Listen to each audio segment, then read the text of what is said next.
The United States of America is going through a period in which its true face has been revealed in front of the entire world. The whole world has seen how war crimes were committed against the innocent and blameless people of Iran.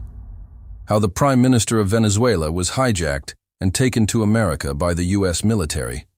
Besides this, there are many such issues inside the United States itself on which the opposition has raised questions in Congress, saying that Trump's decisions are wrong. As a result, President Donald Trump has come under significant pressure. When the image of President Donald Trump in America was being damaged in front of the entire world, even the Trump administration itself realized that the president needed to be stopped from taking such decisions that were harming their image. These are the same questions that media persons repeatedly ask Trump during cross-questioning. Instead of answering, he simply ignores them and walks away. A country like America, which itself talks about peace, promotes messages of harmony, and supports slogans like "No War," when it itself does all these things, it raises a serious question. Why did Trump take such actions that the entire world has now started ignoring, both Trump and America? When Trump imposed sanctions on European countries, those countries remained silent and quietly tolerated Trump's misconduct. But when Trump asked the UK, Italy, and several other countries for help during the USA-Iran war, they clearly refused, saying they would have no role in this war. This clearly means that what America was doing was not right, which is why Europe refused to provide any assistance. When the USA-Iran war was at its peak, U.S. bases in Qatar were being destroyed, and Iranian drones were selectively targeting Israeli and American troops in hotels in the UAE. The entire Middle East was thrown into chaos. In Dubai, which was considered one of the safest places, drones and missiles started falling.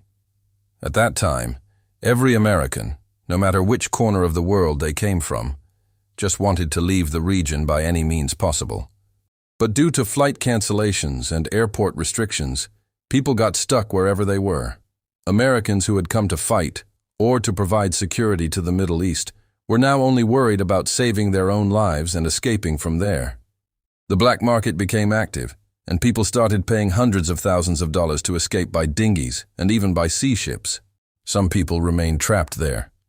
From this, you can understand how much fear Iran had spread across the Middle East. I repeat once again. When the US-Iran war was at its peak, the USA contacted the United Kingdom and asked for permission to use their bases for launching missiles and airstrikes on Iran.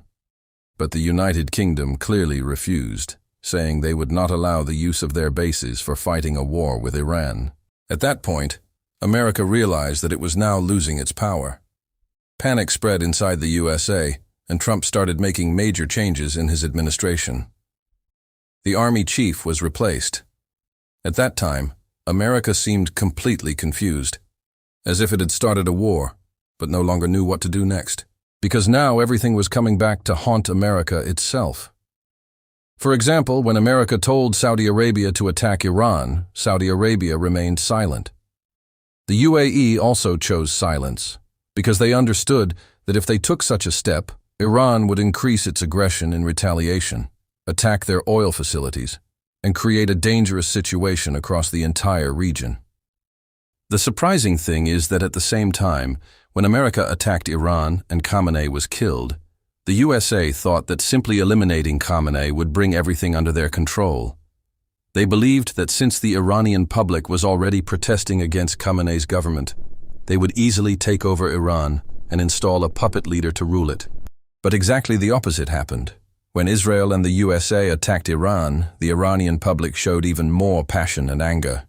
They made it clear that the issues between them and their leader could be resolved by themselves, and there was no need for any other country, especially America, to interfere in their internal matters. So, my friends, from this we understand that America started the war at Israel's request, but it could not find any valid reason for a face-saving exit. It has been trying to find some way to save face while still continuing its misconduct. But today is 20 August 2026, and the matter still has not been resolved. Now we will wait and see who the next president will be, what decisions he will take, and what impact those decisions will have on the world. If you liked this video, Please like and subscribe before leaving. That's all for now. Thanks for watching.